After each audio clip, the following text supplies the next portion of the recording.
Super BS.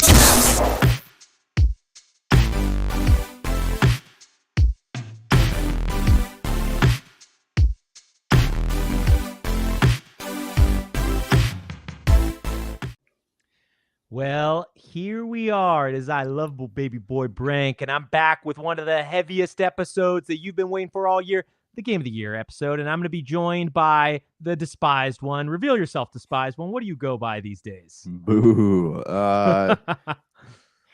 Just love that. just a guy named Josh or Janky Jankerson. Whatever you want to call me is fine. Just go with your gut, follow your heart. I'll be whatever you want to call me. Just don't say I'm late for dinner, all right? And he's definitely not under the weather, okay? He's as fit as a fiddle, okay? He's a young boy. He's growing. He's drinking his milk every day. He's eating his dinner rolls. He's good, okay? So don't worry about him if you're watching this or seeing him and you're worried that he's going to die. Yeah, for sure. On air, which will probably happen. Keep watching. Okay, and who else are we joined by? We're joined by one of our faves. Reveal yourself. What's up, everyone? It's the Podfather himself, Gerald. How you doing? Podfather, we are honored. Okay, so you guys, See, I've got the Podfather here. See, yeah, I got my own. Oh, nice. Hey, Wait, what is that, guys? Real quick By the before we roll things out, I need to know. Just let's do a quick round robin. Favorite movie of the year? Go, Branky. Okay, favorite movie of the year? This is a hard round robin to do. Oh, dude, I don't know. Dune 2 or the Saturday Night Live movie? I don't know. All right. Yeah, pick one. Which one? I guess I'll go with Dune 2. Even though I've never wanted to rewatch it ever again, Dune 2 is pretty incredible. But man, if I would have known this was going to be a question, I would have come a little bit more prepared because there was a lot of good movies. I'm just keeping you on your toes. This is a pop quiz, man. And this is a pop culture quiz. Okay, what is Gerald? What's your movie of the year? Doom Part 2, and I did rewatch it twice in the theaters. I've said it before on the Pop Culture Cosmos that I watched it not only on an XD theater, but on IMAX. The sandworm scene is one of the most thrilling scenes I've seen in the century. Wow. Doom Part 2 is one of the best sci-fi films.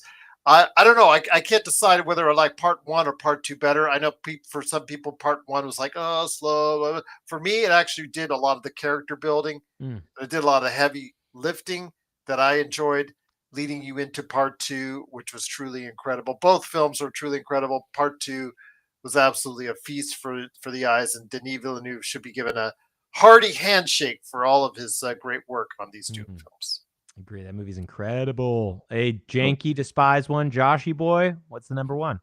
Okay, well, Dune Part 2 was fine and everything. Alien Romulus is my movie of the year here. Really? I know. And I wanted to see that movie. Ask Gerald here. I said I would never watch another Alien movie after Covenant, but I was driven to Disney Plus earlier this week to watch Alien Romulus, and it was actually really good. You didn't like Covenant? Covenant was garbage, man. Like it was. Really? They took Prometheus was a beautiful film. All right, a lot of people disagree with me. I think on they're that, all fun. I think they're all good movies, man. I mean, everything except for the third one by the French director. Oh, the third one was bad, yeah. But the crazy. Covenant was supposed to be the sequel that Prometheus deserved, but instead it was the sequel that the studios thought would sell more tickets, and because of that, I was about to jump off the Alien wagon for good because I did not like it. But Romulus was a really, really well done, like back to the basics type story, but still like honored all the stuff that came before it. So that's my movie of the year, man. Well, if we have more time to do this stuff in the future, we should not only do movie of the year, we should do music of the year. We should do like best action game, all this stuff. But what we're going to do instead of all that stuff, because it's already 2025, we got to get on with it. We got to start talking about the games coming out. We got to get to all the cool new stuff. But before we do that, we got to reflect on 2024 and what was an excellent year of game. And what we're going to do, year of gaming, sorry, not game. What we're going to do is we're each going to go through some honorable mentions and our top fives for Josh and Jank and I, aka the three of us. And then Gerald is going to do a top three. And I'm going to tabulate this through some magical wizardry I like to call math magician work. And we're going to get the Super BS Gamescast top 5 games of the year. Okay. If you're wondering how I do that, don't worry about that. Okay. It's super It's magic. secretive, lots of algorithmic magic. formulas. It's tons of math. Boring stuff, yeah. Quantum computing, all that stuff. But since Gerald will not be talking for a while after we start this, because he's doing a top 3, Gerald, shoot us an honorable mention or two. Tell us about a couple games that you thought were good, but not worthy of a game of the year. I'll start with the best visuals, Mm-hmm. best sound for a game that's out there, and that's Hellblade 2. Senua's Good Saga, choice. right? Ever seen in my life, the best sounding game I've ever seen as far as in my headset. But then you have to play the game. Wait, Oh, for the listeners at home, can we clarify, was that Hellblade 2 or Hellboy 2? Hellblade there's 2. Some confusion in the chat. Everybody Hellblade liked 2. Hellboy 2 as well. They're talking about the 2014 Guillermo del Toro film. Is No, what they I said actually want. Hellblade 2 Senua's Saga, and I was pretty clear on that. Well, no, we Just want kidding. Hellboy 2, and everybody loves Hellboy 2. Is it a, I guess 2008 film. That movie is great, The Golden Army. Okay, that is an interesting pick. You are correct. That game is not fun to play. I played about 1 hour, and I couldn't do anymore. I went up 4 hours in, but again, it's still, I'm about halfway through, and I just don't have the desire to finish it. But it's as a technical spectacle, it is the best of the year on that sense. You know what? It's okay. I'll talk about this later. It's actually a little bit higher on my list, but it felt like. Do you guys remember the movie? Like, there's Memento and there's Donnie Darko, right? Remember those? Both of those movies came out around the same time. Okay. That's kind of what Hellblade reminds me of. Like you're Does it remind playing you of Donnie Darko or Memento? both of them. Like you're working through somebody's psyche in the game, and that's kind of like the feeling I got while I was playing it. At some points, like I actually had to turn the game off because it was I don't know, it's like overwhelming my senses, and I think a lot of that has to do with, like Gerald was talking about, the audio. Yeah, I mean, I think while that sounds interesting in concept, gaming, I mean, like, that's the cool thing about there being video games and movies and stuff. You don't have to make games, right? Like, gaming is an interactive medium.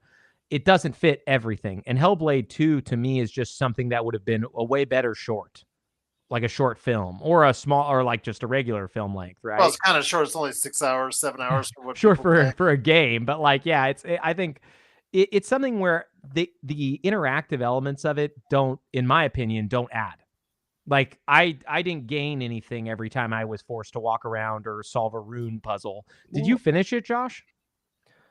No, I didn't finish it. I got okay. Oh, sorry. So I got close to the end of it. The big thing that bothers me is that, like, in my living room is really, like, even when the blinds are closed, it's still pretty light inside the living rooms, and a lot of the places in that game, you had to have it pretty much pitch black in order to see anything going on. Like with the you wander around caves, and to do the puzzles where like flips everything upside down, you got to match everything up with each other.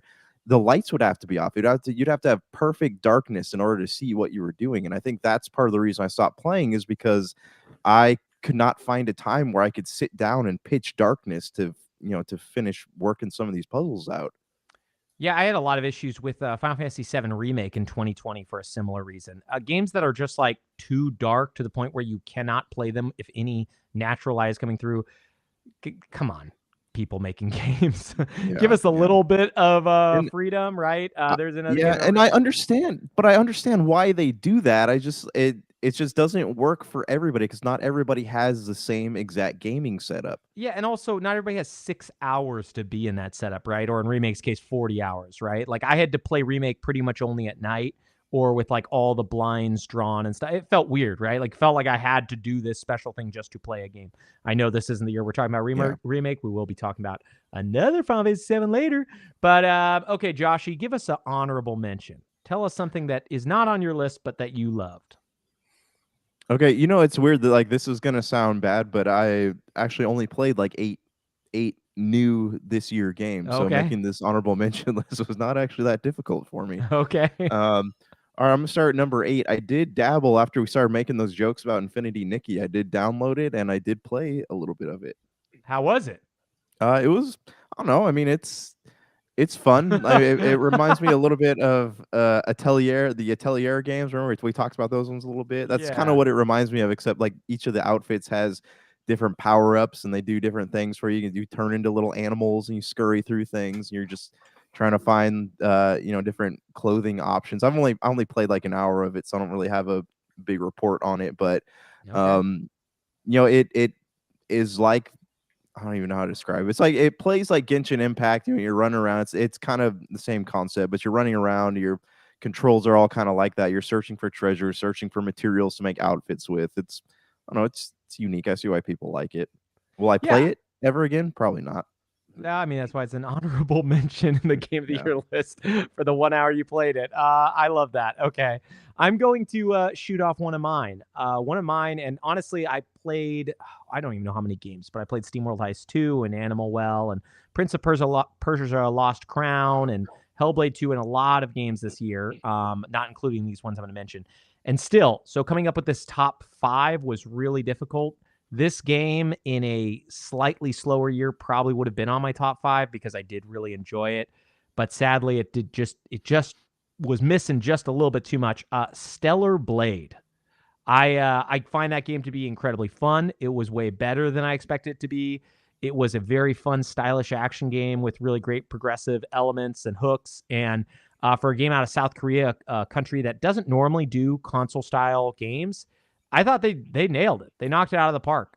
It's just there were a lot more games that I loved this year, and Stellar Blade, while I enjoyed it, it couldn't crack my top 5. Did you go Gerald, back and download the sexy Santa outfit for the main character? oh, you better. You For that know I Christmas gotta have DLC, that man. sexy Santa. No, I did try to get the Nier costume version or whatever it was, because there's like a way to get Nier crossplay, Like not Nier the crossplay, B. Nier What's that character's name? B2 something or 2B, B1? 2B. Yeah. Nier collab or whatever, but it's $15. That's like, okay, I already finished this Yeah. game. I don't need Yeah. costumes for a game that I'm probably not going to play for $15. Gerald, hit us with another honorable mention, something that you loved but did not love enough. Concord? Oh, did you even play it? No. But That's still waiting for those. Maybe I was just trying to perpetuate. If I said good enough good things about it, maybe the price and value of it will rise for a sealed copy. But yeah, that's it. You should put it on your number 1. I would have loved this if this Game of the Year list had a game that nobody on this podcast actually played or touched. We've only talked about in that it was the biggest abject failure maybe ever. I mean, there's some things that are close. Crucible from Amazon Studios is one I think of, but nothing like Concord. That is just crazy to me. But in all seriousness, I have a Marvel Rivals. Oh, Marvel Rivals. Okay. As a solid hero shooter, something Concord should have been. I mean, Concord is when you look at it, a solid hero shooter, but just, the characters are, just pretty much bland, passe, and that was ultimately the reason why it met its demise. With Marvel Rivals, you have a ton of characters there, over 30 to choose from, your favorite superheroes that are out there. And if you don't want to go into it and buy anything, add on anything to it, because it's free to play, go right ahead and do so, because you don't have to. It's there for you. My girls actually are looking at it, liked it so far. And my elder daughter, who doesn't play too many games, but is a Marvel super fan, is getting into it. So just that alone, along with what it's done for the community and how it could be the next, I guess, I'm not going to say it's going to reach Fortnite level, but it could be the next decent hit that perpetuates itself for a long time to come. Yeah, I mean, it kind of warms your heart to hear that your daughter likes this thing, right? Is she normally a person who plays a lot of games or no? My youngest is, but my eldest doesn't. No. Oh, okay. Yeah. I want to try Marvel Rivals. I think it looks interesting, but there's a lot of games. I'm not trying to talk about what we've been playing, but I dipped back into Red Dead 2, a game I never finished from 2018. And there's just too many games. It's funny because I don't know about you guys when that game came out, but I bounced off hard. And now going back to it, it's just crazy to think like, man, I didn't want to play this. And I know why, because there's so many games. So yeah, Marvel Rivals, I wish I could have played you. I wonder if you would have made it as an honorable mention on my list. Josh, what's an honorable mention for you, my man? All right, so I did not play Marvel Rivals, but I did dabble in some Marvel Snap, and Oh, I found nice. myself, yeah, because it was part of like, I do esports at the school I work at, and that was part of the offering, so I had to sit there and learn how to play the game, and it was actually it's a pretty fun game. It's not what's the card game in Rebirth called? Oh, Queen's Blade? it's not Queen's Blade, but it's got some similar mechanics to it, and it was pretty fun. I'm finding after Final Fantasy VII Rebirth, I'm enjoying more and more of these like card type games, but they have to be played, well. They have to be well done. But no, Marvel Snap's cool because anytime you like do an attack, it'll actually show an attack animation. It's not just like a boring card game. So It's also I called think Queen's Blood. I was way off. Sorry. Queen's Blood. Yeah. But yeah, I don't know. I think Marvel's kind of doing all right in the video game realm here recently. Yeah, man. I mean, it seems like they've turned a corner after the Avengers game that released in, what was that, 2020? I want to say September of 2020. Man, it's funny to think about that we had that, and then a game that probably isn't going to be talked about at all, Suicide Squad, that came out this year. Okay, I will give one more of my honorable mentions.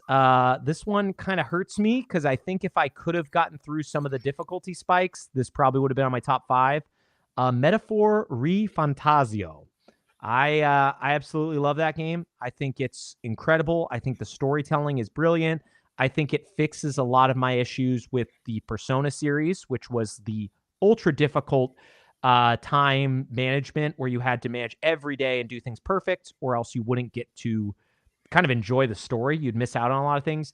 The problem that I have with Metaphor, though, is still that time management system is present, and I made one decision that I don't know if I can overcome. And since it's a game where, like, unless you created a lot of saves, you can't just like choose to go back a certain amount of time, I may have totally bungled my entire playthrough because I didn't bring enough healing potions with me to a dungeon.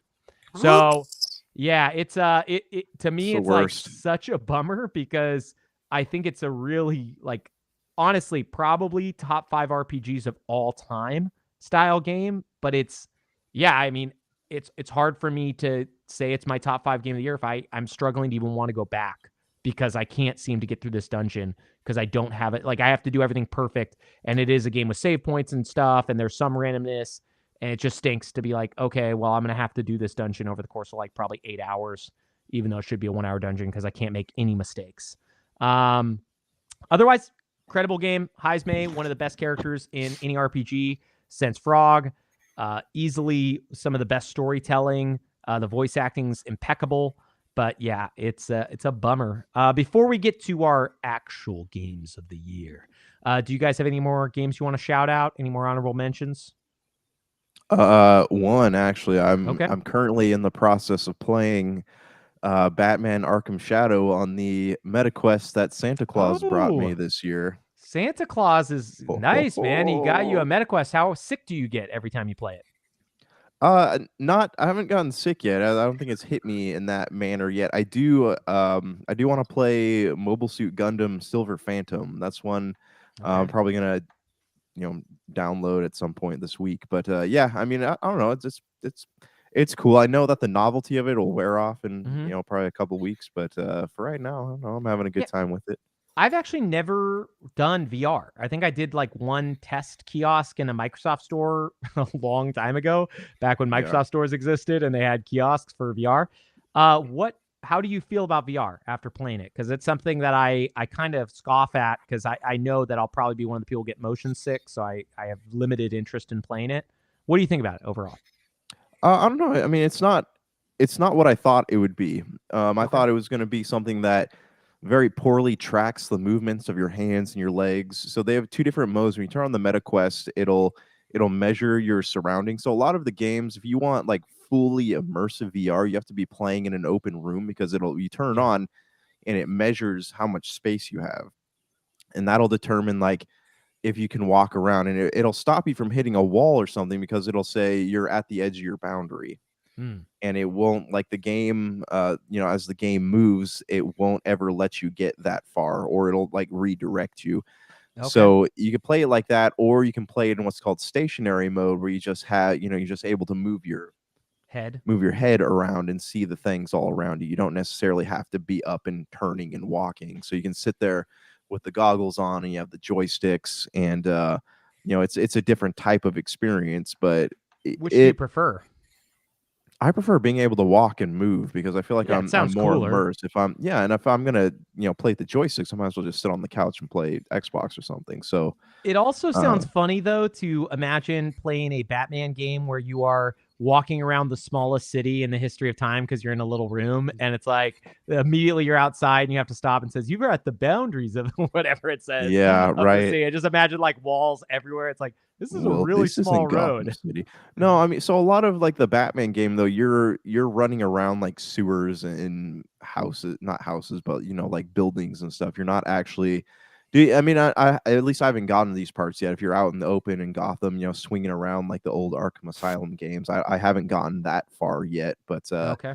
it's interesting though, because I lift up my arms and I'm like, whoa, I'm Batman, because I got this like giant grappling hook on my arm, and I've got the cool gloves, and it really is nothing, because when I got it, I was expecting it to be like remember the old pictures of the PSVR, and people are playing Skyrim on it, and people are trying to swing their hands, but it's not picking up the movement, and so Okay. they're getting attacked by. So I was imagining it being like really poorly done like that, but it's actually I don't know where the sensors are on the MetaQuest, but it does a really really good job of tracking what you're doing. Yeah, man. I am very interested. Gerald, are you a VR boy? Are you gonna ever get your hands on one? My doctor told me I'm allergic to VR. Nice. It's the same thing. I'm also to certain types of role playing games as well. As far as that It's an epidemic, man. turn based. Yeah, I'm also allergic to turn based. So he's loving Metaphor. He's loving Batman Arkham Shadow is what I'm hearing. And those are the top. He's doing a top 3. It's going to be those two, plus probably some turn-based VR RPG. I've done VR a couple times. I'm not impressed with it. Okay. When you put all the gear on, all I'm thinking about is the gear. While I'm trying to do and experience it, I'm just thinking I have all these apparatus on, and I'm just like, it just takes the enjoyment away from me. That's why I really don't like it. I tried, like once a year when I go to CES, I usually get a chance to go ahead and somebody, cons me into trying it, to saying, oh, it's better than it was last year. And it doesn't end up being better than it was last year. The one time was when Microsoft, it was about, man, it's going on probably close to 15 years now. We're displaying tech called Lumaroom, where you actually walk into a room and it had actually, it's like in the early days of Kinect and all augmented reality, right? Yeah, That's when they showed the reality. Minecraft thing. Yeah, but it had a whole bunch of things that you could interact with. It gets us closer to the Star Trek reality of what I want virtual reality to be. I don't want to have to interact with cables and goggles and things of that nature. I want to be able to just walk into an area and boom, there you go. So the big question here is can I count on you guys to form a clan when IOI decides to take over the interwebs? I'm very confused about pretty much every single thing you just said. So Ready Player One reference, all right? Get with the references, man. I did. I will never watch Ready Player One ever again because it is one of the worst movies I've seen, and Steven Spielberg should feel ashamed of himself for making Gerald, is there that a movie. boot button? Can we get him out of here? Yeah, there is actually. It's called Kick. If you look on the side, it's called Kick right there. I thought it was a. I thought it was a seat.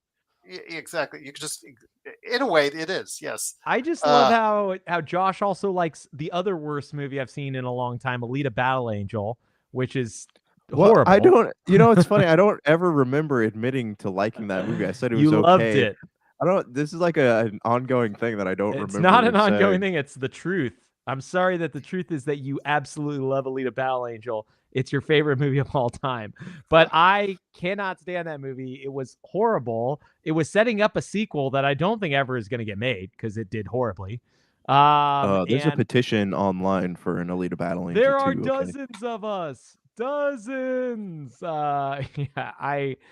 For me, yeah, Ready Player One was not good. I never read the book, so I don't know if the book's better. I But enjoyed the book a lot. I thought the Okay. movie Book was good. was popcorn fun. Yeah, Alita Battle Angel, I got past the eyes after about 20 minutes, and I thought it was okay, but nothing yeah, special. I mean, Josh and I on our shows in the past don't agree on everything. yeah. There's a certain Charlie Hunnam movie which we will not go into. Oh, yeah. Oh, Let's not Which is start this. We're our not gonna most start famous this, man. disagreement of all time. But yes, you know, it's not Dungeons and Dragons. What is it? King Arthur, Legend of the yes, Round. No, or we said whatever. we're not going into this tonight. We love We're, this. This is Dungeons actually and Dragons rules. Yeah, Dungeons and That Dragons does rule. That movie's so Yes. funny. But It's I really like that one. Yeah, it was good. yeah, we won't talk Okay. about the other one. Well, let's kick this off. Josh, I'm going to let you start. Give me your number 5 for Game of the Year. All right, y'all ready for this? Bum, bum, bum. Okay. So this is not going to be in the same place for you guys, I'm sure, but Indiana Jones and the Golden Circle is my number 5. And the Great Circle, but yes, I agree. Is it the Great Circle or the Golden Yeah, Circle? I don't it's know. the Great Circle, but Everything else is gold in that series. yes, okay. Tell us why it's your number 5. Mostly because I didn't have a chance to finish it, and okay. but I'm Fair. still playing it. So I mean, I think that makes it worthy of a spot on my list. I got past the Vatican City Okay. part that I told you I was stuck on, and um, I'm like a little bit further than that now. So I will sit down in 2025. I will sit down and finish this game. I promise. But no, I mean, I like the. I like it a little bit more. I'm getting better at the combat. I'm getting better at, using the weapons in my environment and learning how to do all that stuff. I actually almost prefer it now as opposed to using, the guns. But Yeah. it's yeah, I mean it's definitely it's a lot more focus heavy. Like you have to like Uncharted, you turn it on, you kind of mindlessly play the game. Well, Uncharted's a Indiana movie. Jones is it's right. Indiana Jones is a little more it occupies your focus a little bit more, and I think that's what I struggled with at first because I went in expecting it to be Uncharted but with Indiana Jones, and it was not that, and I think that's what makes it stand out. I think that's what a lot of people expected. The second I heard the reviews, I knew that it was going to be different. And when I started playing it, and I won't say where it's on my list yet, it's an immersive sim. It is so similar to Prey 2017, which is one of my favorite immersive sims. It's just so much fun when a game kind of doesn't have a lot of handrails, right? Like there are moments where you're doing linear corridor stuff, but a lot of that game is about exploration. You actually do kind of feel like Indiana Jones, jumping around and solving puzzles and mysteries. Yeah, I totally understand that, man. I'm glad I made it onto your top 5. I'm going to give my number 5, and this one's going to make Gerald so happy. He's going to cry. He's going to say, this is a good list. He loves this stuff. Mine is Elden Ring, Shadow of the Erd Tree. And it's not a game. It's a DLC. It is a game. Honestly, it should have been Elden Ring 2 or Elden Ring. Night Rain's going to be a spinoff, like a separate downloadable. They probably should have made Shadow of the Erd Tree a separate downloadable because it is so dissimilar to the main game in so many ways. I mean, you still level up and stuff, but the way you actually level up is by collecting this item that they created only in the DLC. They've added tons of weapons. It's essentially like a small Elden Ring. They essentially did half the size of Elden Ring, or probably a third the size of Elden Ring. We're like, hey, we're going to release this and we're going to put it in a DLC, and you have to finish 60% of base Elden Ring to even start it, which is crazy. How many hours was the DLC? Sorry, I mean, how many hours? I probably spent 30 or 40 hours playing it, maybe a little bit more. I finished every single boss in the game or in the DLC. So it's a huge game. It's roughly 5 zones. So it could easily be, it sounds like it could easily be packaged as a separate game. It's not like, when I think of DLC, I always think of the Alan Wake DLCs, right? Which are like 2 chapter add-ons to the game. Yeah. It's not that. It is way closer to Shivering Isle, but I would say even much bigger than that. And I'd say a lot of people would agree Shivering Isles could have been its own game. Like it could have been Yeah, Yeah. it's Even a the Knights of the phenomenal. Nine could have been its own game. Yeah. Yeah. That was So a hard one. Yeah. it's one of those things where it's like they decided to put it as DLC. That's going to make a lot of people angry when you hear being top 5, but I can't deny how much fun I had. Like it was there was a point when it came out that I was like, is this my favorite game I played this year? But over time I realized like no, there's so many good games, and we're going to start talking about some of those. Gerald, you have a top 3. So Josh, we're going to shoot back to you. Oh, okay. All right. Number 4, we talked about a little bit already. I got Senua Saga Hellblade 2, and that Okay. is sitting at my number 4. That was I mean, I've already talked about I it. mean, you've called it a walking simulator, so I didn't know how it would be on your best ups. Yeah. I Well, I didn't think mean, it's so a either. walking simulator. I don't dislike walking simulators, though. As Brian here, Branky, I've been playing all these walking sim storytelling games for years and years, right? We get on here Vanishing and of we talk Ethan about Carter to me was a walking simulator. yeah. That was a What's good one. What's eating Edith Finch was a good one. Alan Wake is What's kind of a eating Gilbert walking Grape is the better one. right, So right, man. What dreams may come with Robin what Williams? remains of Edith Finch is what you're thinking of. That game is incredible. Yeah, that's what No, there's some good walk-in sims, I will say. Hellblade 2 is an interesting one. I mean, you can validate your choice. It is I don't want to speak to it because I feel like I'd be so negative after what I said earlier. So it's I mean, it's like a 7 out of 10 for me. It's not it's not the perfect game. It's not the worst game ever made. I'm still waiting for that DLC to happen where, she sits there and looks out longingly at the horizon and goes, I wonder what's next. And then Dante pops up from DMC, the remake, and he goes, let's go kill some demons. And she goes, hell yeah. dude, isn't it so funny that that's the same studio that made DMC and what is that? Heavenly Blade? Like they used to be a stylish action studio. And then with Hellblade, they went in a totally different direction. And if you remember, they made that game, they released in 2020. I can never remember the name of it, but it was a Microsoft exclusive where it was like an arena fighter shooter game. Bleeding Edge. Is that what you're Bleeding thinking Edge. about? Yes. Yeah. Yeah, Ninja Theory is such a strange studio in my mind, right? Because they've been working on Senua Saga Hellblade 2 for forever now. They released it this year to mostly middling to fizzling responses. And yeah, they have such this weird storied history of like stuff that I don't know. I'm curious what their next game is going to be. I definitely don't think it's going to be Microsoft exclusive. That's for a different podcast. We can go over that again. But yeah, I am kind of sad to see their only Microsoft exclusives kind of be the two of the most lackluster of their pretty much storied saga, right? All of the games they've made.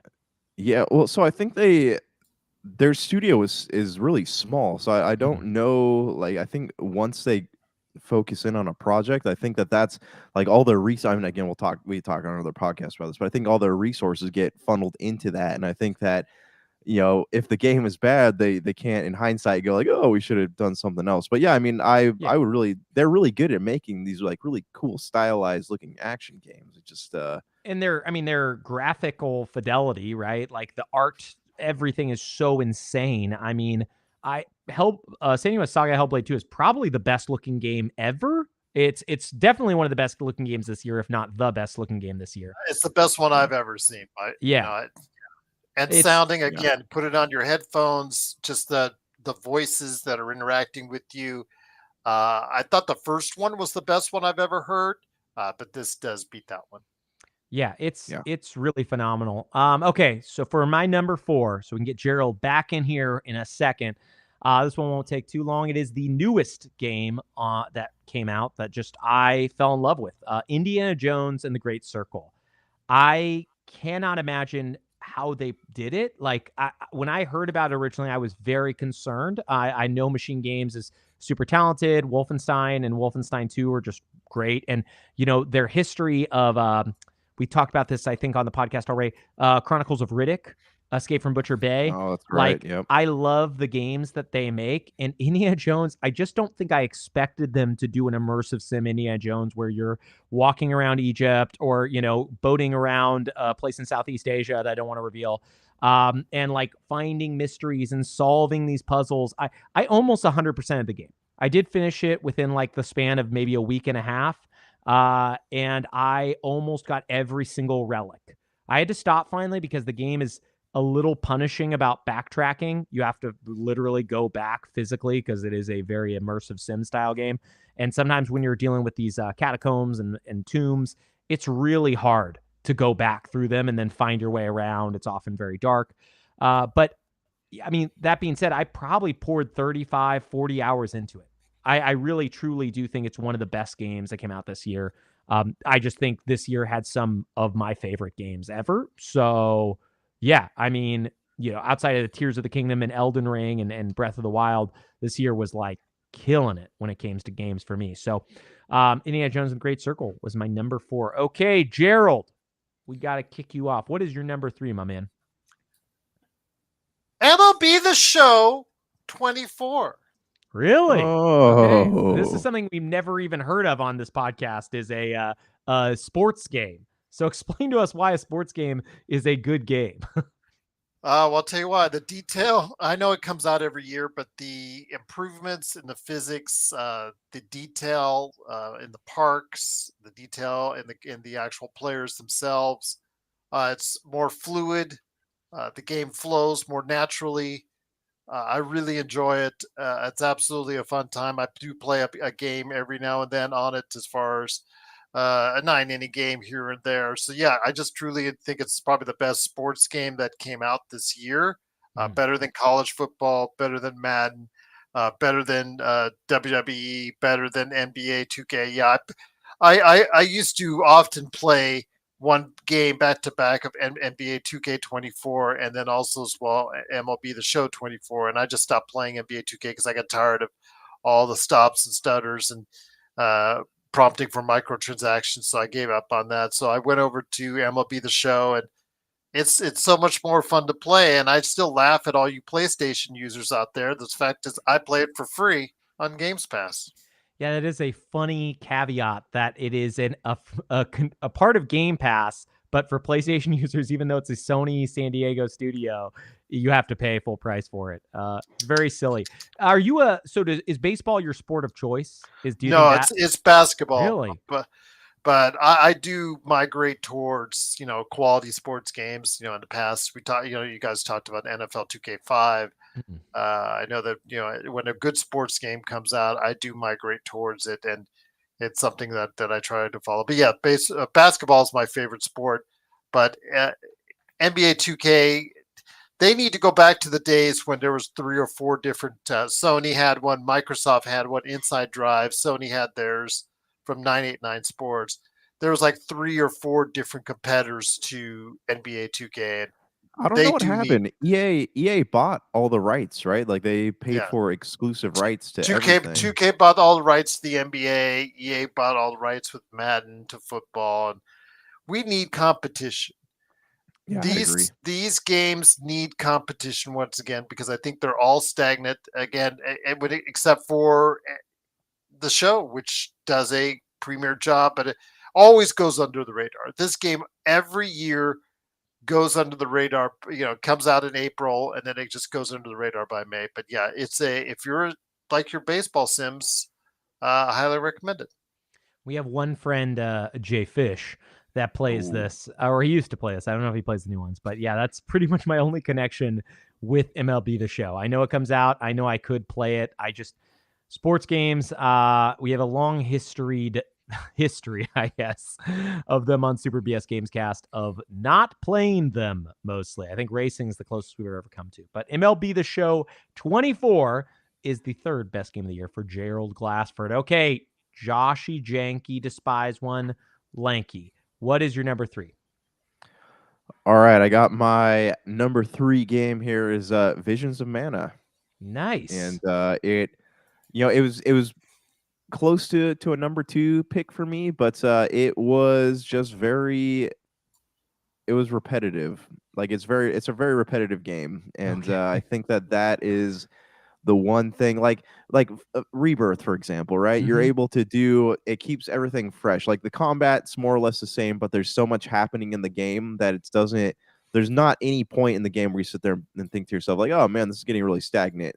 Visions of Mana had several points where I was like, do I really want to finish this? But I just kept, trekking along. So, um, good game. Is it a great game? I don't know, but I think it's definitely worthy of a number 3 spot. Yeah, I'm glad that it got some recognition here. I played probably not even half of it because I'm on chapter 2. Where are you, by the way? Did you finish it or are you at the very end?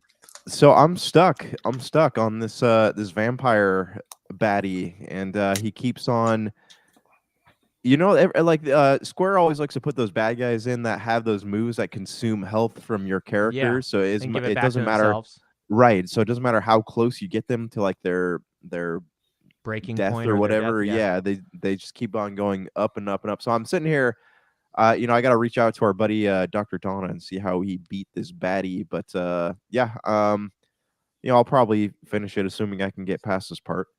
Yeah, I don't truly know if I'll go back. Not because I disliked it at all. I think it's great. It is a Super Nintendo RPG fully realized on like with modern graphics and art Yeah. direction.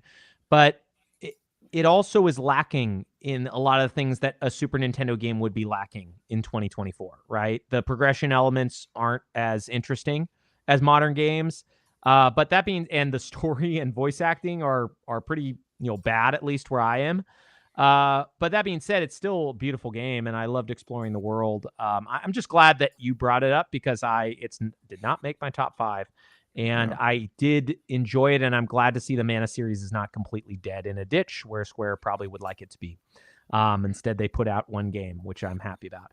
Okay, for me, my number 3, and this is probably not going to surprise anyone, is Like a Dragon: Infinite Wealth.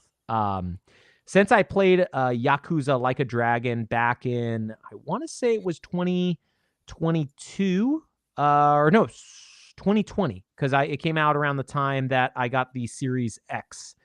That series has become like a mainstay of some of the best, well-written, funniest, most fun action RPGs, and in this case, turn-based RPGs. And Like Dragon Infinite Wealth, it's no different than Yakuza Like a Dragon. Maybe it's less novel, and in my opinion, the story of Like a Dragon Infinite Wealth ends on a lower note than Yakuza 7 Like a Dragon. But there are so many moments of brevity and of just like funny, heartwarming moments that you don't get in most games, and it's incredibly fun to play and takes place in a setting that you don't normally get, Hawaii, with mini games that are phenomenal. Don Doko Island is their take on Animal Crossing, and I would argue I had more fun playing it than Animal Crossing.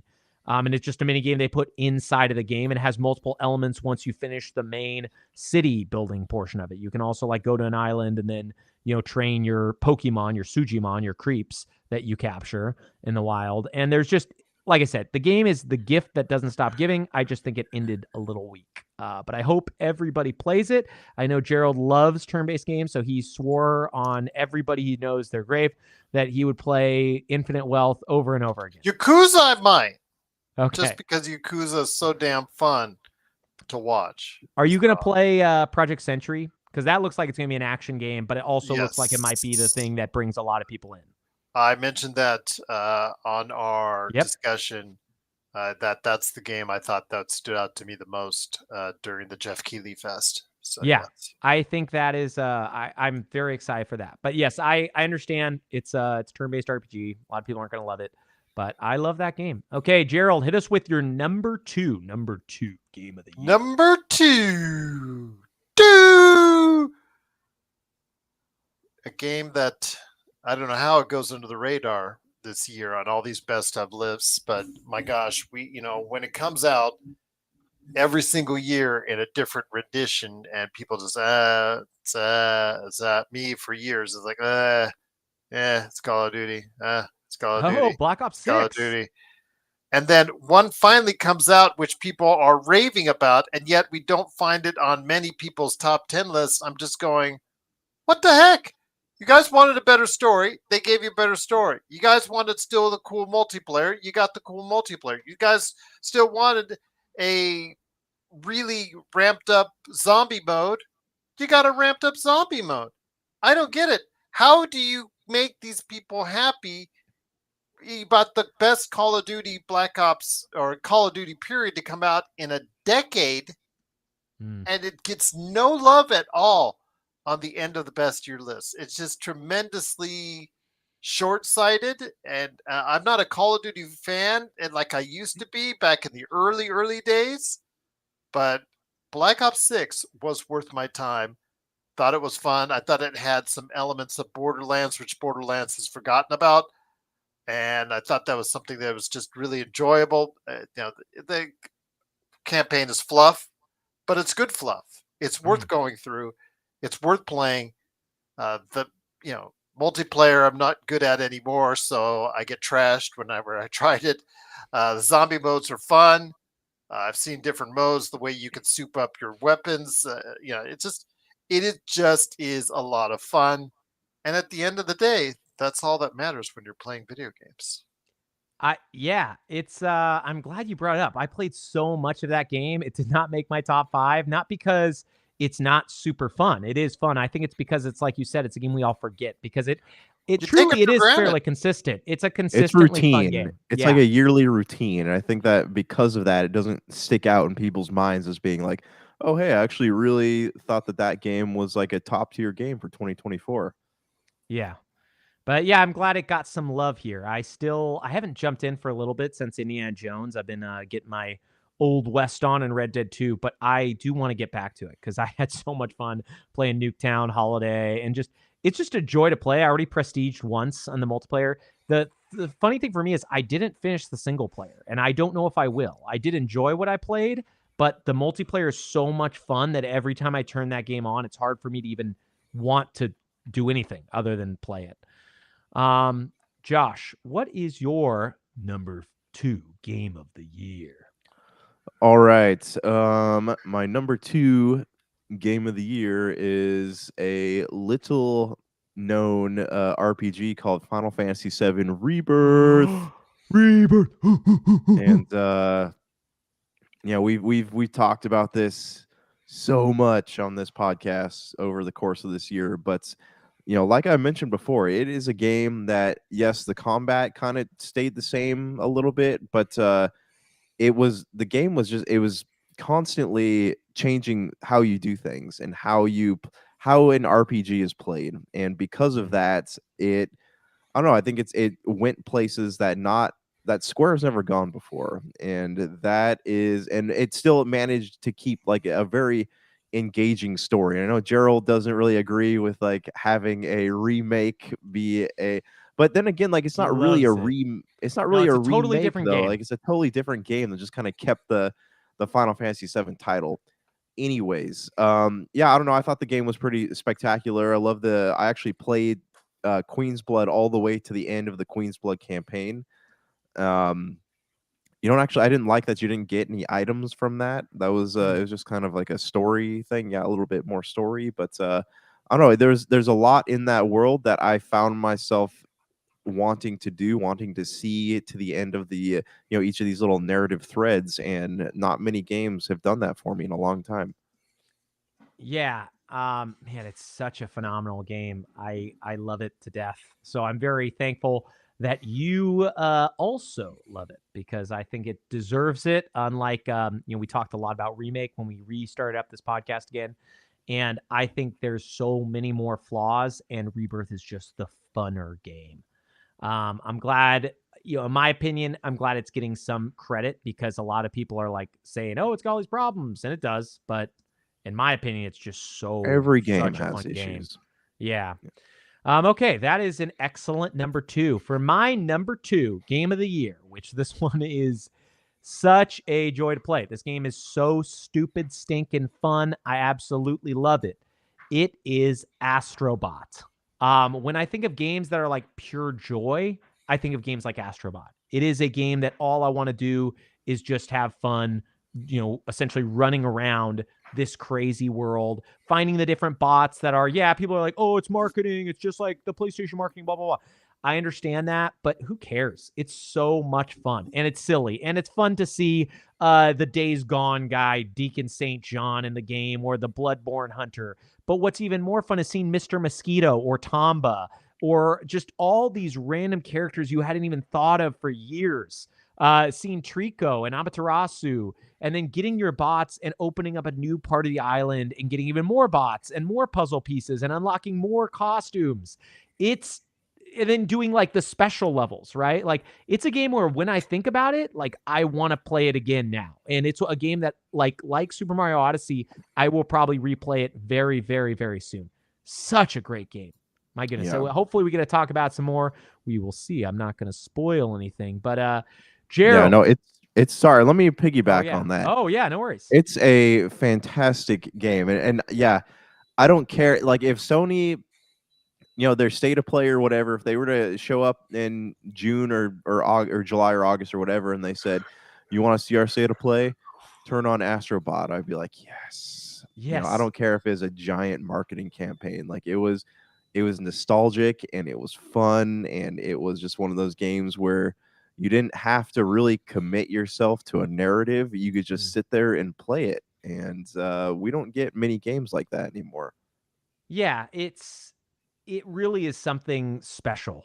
In a world where Sony has decided they're just going to do these third-person narrative games, or at least that's what they did all last gen, the games that they started with, Ape Escape, Ridge Racer, the games that were the original PlayStation of like, whoa, this is special, but it's also fun and silly. Crash Bandicoot. This is Astrobot, right? Astrobot is that fun, silly, easy to pick up, hard to put down game. It has the Nintendo magic all over it. Honestly, one of the best games I've played in a very long time. Gerald, you got to hit us with your number one, the number one game of the year for Gerald Glassford. Well, I will say this. I recently purchased Balatro. I have yet to play it, but I have a feeling that had it been like 2 weeks from now, it probably would go on my list. But I do want to give it a special shout out because Balatro, I was on the plane coming to and from Seattle, and I saw people both going there and coming back on the plane playing Balatro. So it's growing. Dude, you're on mute. Balatro is a great game. You're on mute, Josh. Sorry, it is on Apple Arcade now, so Yeah. I was actually thinking about taking it for a little test drive here this week. You should. Yes, it's something that will be growing quite well in popularity, and it's the indie success story of the year. And I wanted it to go appreciated before I thought that would be on one of your guys' list, but since it's not, I wanted to make sure it gets a shout out because I have I'm going to be trying it pretty soon. I just wanted to make sure everybody knows about it as well. I almost did a third honorable mention, and it was going to be between Prince of Persia: The Lost Crown and Balatro. Balatro is incredible. Prince of Persia: The Lost Crown is also a really great Metroidvania. But in the end, Balatro is a roguelike, and that's not like a knock against it. It's a great game, but it is a roguelike. And those are just games that I don't vibe with. There's very few that I've ever really, really Your loved. doctor said you're allergic to those games. Yes. My doctor, I go to a doctor regularly, my video game doctor, and he said, you cannot play Dr. roguelikes. Mario. Dr. Mario, yes. And he gives me the pills, and I take all the pills. But yeah, Balatro is great. So that is your number. No, I'm just joking. So what's your actual number one? We got to know what that real number one is. Well, did you hear that sound, guys? That sound in the distance is Astrobot sitting up on top of a shelf, ready to go and do some platforming. But then he gets cracked by a whip upside his head because Indiana Jones just messed up his day. Oh man, Indiana Jones and the Great Circle. Talk about it. Tell us why you love it. Indiana Jones, as someone who goes back way back when, saw the original in the theaters, enjoyed the third one as far as with Sean Connery. We won't talk about the second movie. If we have to, I'll probably get squeamish. But yes, Indiana Jones and the Great Circle just harkens back to those great first and third films. The old saying before they made the films in this century was okay. Yes, the odds were the good films, the even ones were not going to be. But yeah, at this point, I just absolutely just am amazed at what Machine Games did with this game. You guys talked about its past with the Escape from Butcher Bay, as far as the crew. Many of the people who made that game were involved with this one, and you can just see it. You can just see the DNA of it. It truly is a fun game to play, and that's the first thing. As far as yes, is it a quality game? Yes. Is it a well-made game? Yes. Is it a great-looking game? Yes. All these things that you want, you checks off the box. Check, check, check, check, check. But the one thing it does the most is the fun factor, and does it really inspire me to go ahead and just believe in the Indiana Jones IP again? And I've said it before, I'll say it again. Had this game been introduced at the time of the Xbox Series X and S, this whole console race would have been turned around completely, because PlayStation does not have anything like this. It will have it in a few months, but if it came out as a console exclusive at the beginning, it would have beat Spider-Man 2. It would have beat all these other games. It would have just garnered so much more attention because at that time, Xbox and Microsoft, they were into merchandising and running commercials and supporting their games. These days, no, they don't. Case in point, I go to the Xbox store the other day, the official Microsoft store and whatnot. I go in there, no support at all for Gears, no as far as E-Day, no support for Avowed as far as anything in there, no support for Stalker 2, Microsoft Flight Simulators, a little bit of stuff. But then I go on.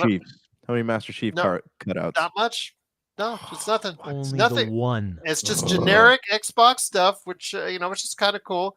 I found some stuff, and then generic Microsoft stuff, and then a display. As far as basically, you can go ahead and try the demo of Indiana Jones in the Great Circle. And that just speaks to the larger problem of Microsoft just not having enough faith in the Xbox product to do that.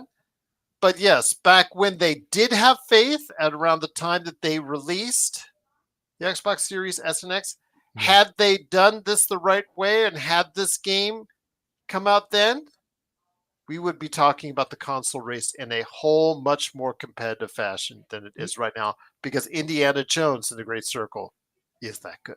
Yeah, even if they would have just released in 2022, because I always think, and it's so funny, people don't remember, everybody's memories are so short-lived.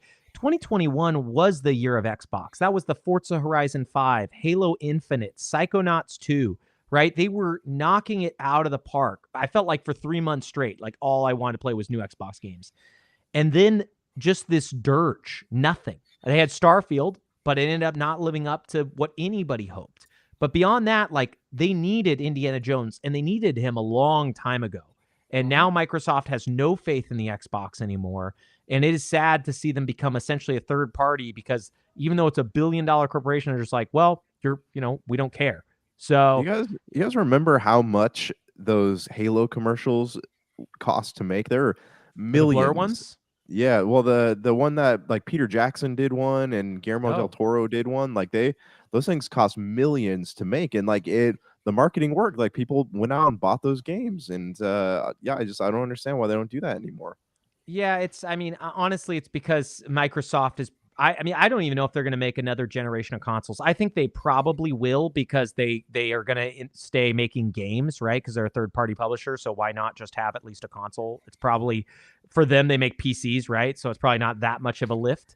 But yeah, they just don't care about gaming, and it's so sad because they bought a company like Bethesda up, a big publisher, and they own a studio called Machine Games that is like the best. And they released what is one of the best games of this year, and it's on a platform that, sadly, because of just what's going on, it's not even going to be talked about till maybe the spring, and even by then, it will probably be the same as like when a PlayStation exclusive comes to Xbox, right? A lot of the energy and excitement and enthusiasm will just be out of the room at that point. But it doesn't take away from the fact that Indiana Jones and the Great Circle is a phenomenal game, and something that like everybody should play. PC, Xbox. I mean, if you have to wait for PlayStation, get it on that. But it is just fun. It is probably one of the best licensed games ever. Like I'm trying to think right now if Agreed. there's another licensed game I like more. I mean, maybe Chronicles of Riddick, because I did like that game a lot. But man, it's such a good game. Gerald, that is a great number one pick, is Indiana Jones and the Great Circle for Gerald Glassford. Okay, Josh Janke, the despised one, your number one game of the year. What is it? All right, hold on. Before I do that, I got one more honorable mention. All right, I've been saving. I completely forgot about it. Okay. Pal World. Oh yeah, Power World's great. Sorry, man. guys, clear my throat. Yeah, Pal World. It didn't make my top, my top 5, but I think I dumped more hours into that game than any other game I played this year. That's so funny. That fact alone, I think the fact that I kept wanting to pour, actually, is one of those games where you'd sit down and your time just disappears. You don't really know where it went. But I don't know. I mean, I think for what it was and what it was trying to do, it definitely succeeded in being something that is worthy of playing. Yeah, man, Power World is a pretty great game that came out of nowhere. Yeah. All right, but my number one is Astrobot. We talked about this a little bit already, but yeah, I don't know. It's just like I said before, it's one of those games where you can sit back, relax, play it, and it was a good time. I don't think I've enjoyed a platformer that much since the Spyro the Dragon remake that came out. What was it, 2000? I think it was like 10 years ago. When was that? The Spyro the Yeah. Dragon remake? Yeah. You're talking about the collection, right? The trilogy? Yeah. That came out like 2019, I want to say, or 2020. Okay. Yeah, not that long ago. But yeah, that was I haven't enjoyed a platformer that much since I played that one. Yeah. 2018. I was wrong. So 2 years before that, I thought it came out. Yeah, I mean, it is dude, Astrobot is so good. Speaking of Spyro, he's in there. You got to get him, you got to collect him. We could be talking about that game all day, every day. Did you finished it, right? I don't know if I can't remember if you 100%ed it. I didn't 100% it, but yeah, I mean, I finished the main game. Yeah, it's such a good game. Yeah, man, Astrobot rules. That's all I'll say. For my number one game of the year, the game that meant more to me than all these other games that we just talked about, it is Final Fantasy VII Rebirth. I discussed it multiple times on this podcast. I discussed how I couldn't even get to the ending because I was so frustrated by several things. Yeah, I wasn't sure this was going to make my list, but every time I think about it, I think about the care put into every cutscene and all the character work and just all of the emotion that they put in. And yeah, does it flub the ending? Sure. But it's a 100-hour game, and I would say they flub 5 hours of 100 hours. It's like such a small percentage. The rest of it, I was grinning ear to ear. I was having so much fun. I couldn't wait to play. I would say 80% of the mini games, considering there were like 16 of them. I thought most of them were pretty fun to play. Games like Queen's Blood, I would say, were as good as Gwent, which was the Witcher 3 card game that everyone loved. Final Fantasy VII Rebirth, it really renewed my hope in the Final Fantasy VII Remake trilogy. After Remake came out and was a linear corridor walking simulator for 40 hours, what was a 8-hour set piece, maybe even 5-hour set piece in the original, right? Going through Midgar.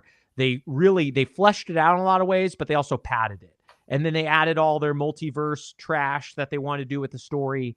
Rebirth, it has some of that, but boy, does it just go back to the core root of what the story of a game should be. And yeah, there's issues I have with it, a lot of them, but I am blown away by caring this much about. I mean, it's been since Final Fantasy 15 when we started Super BS in 2017 since I've really cared about a Final Fantasy game this much.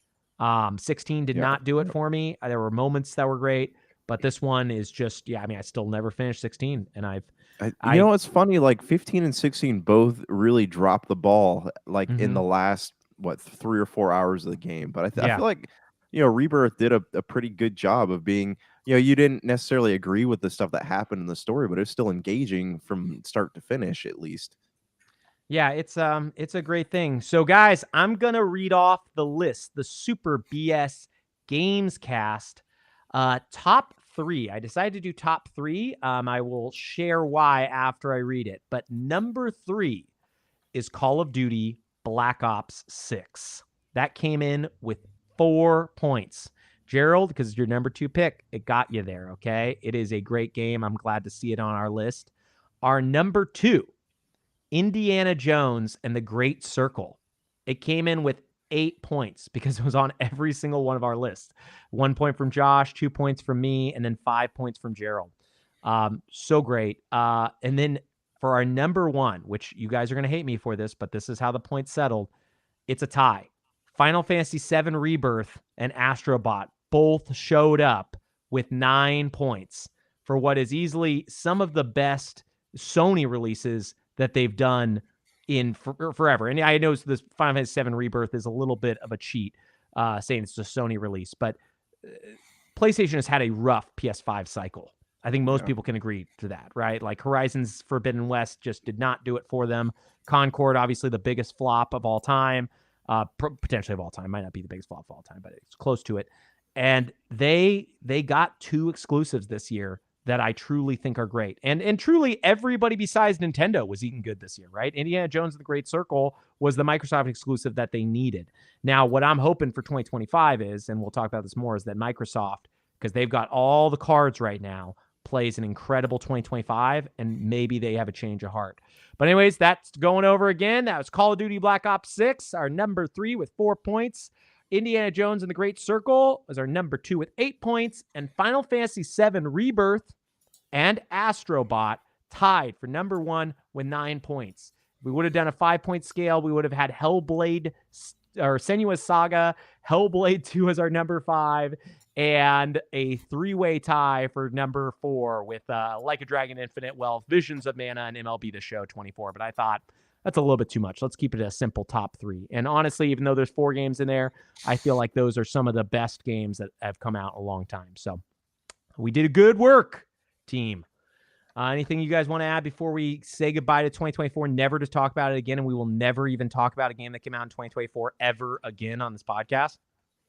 This is a good year, guys. We'll, look back on this one in our Super BS Hall of Fame. Actually, I think we should do an episode where we go back and look at the old Game of the Super Years. BS Game of the Year stuff. We only had the one for 2017, and I think you and I might have done a 2020. So we'll be definitely not missing anything. Enough content for like we'll have to 30 fill with episodes, Pop Culture Cosmos's Games of the Year. We'll just cut all those audio clips of you guys talking about it. But no, that would be fun to revisit. Every time I think of that 2020 episode we did where I talked about Cyberpunk, and I believe it was my number 4 that year, and it kept creeping up, I always think like, man, would it be higher? Like dude, that game was so good. Cyberpunk 2077, I played so much more of it since. But yeah, it was a fun year for gaming. And I honestly think 2025 has a chance to be even better. It could be a lot worse, but there's some big heavy hitters coming out. We'll probably spend our next episode just getting prepared for what's going to be a big gaming year. Okay. Yes. I know. I mean, I want to do another, next episode. I want to talk about the stuff coming out, but I've been kind of previewing some things. It looks like, I think 2025 is going to be a pretty big year for game releases. Heck yeah. Gerald, anything that you're excited to leave everybody with from 2024? I'll just say it's just so funny because, again, I said it before.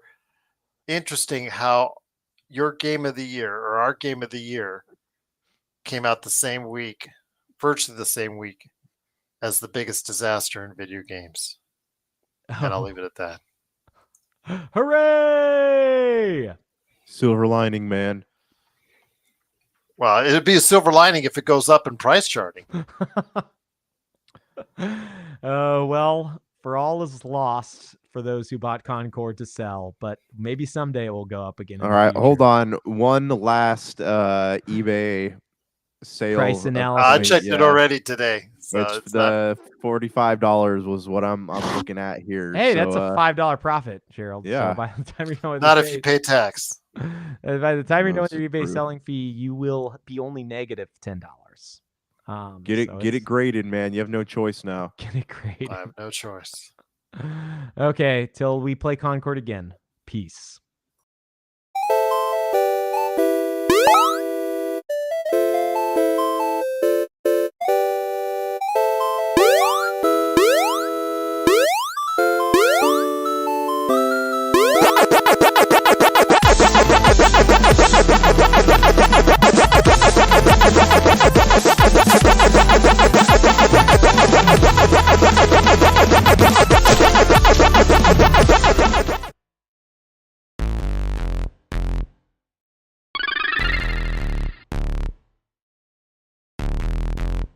BS.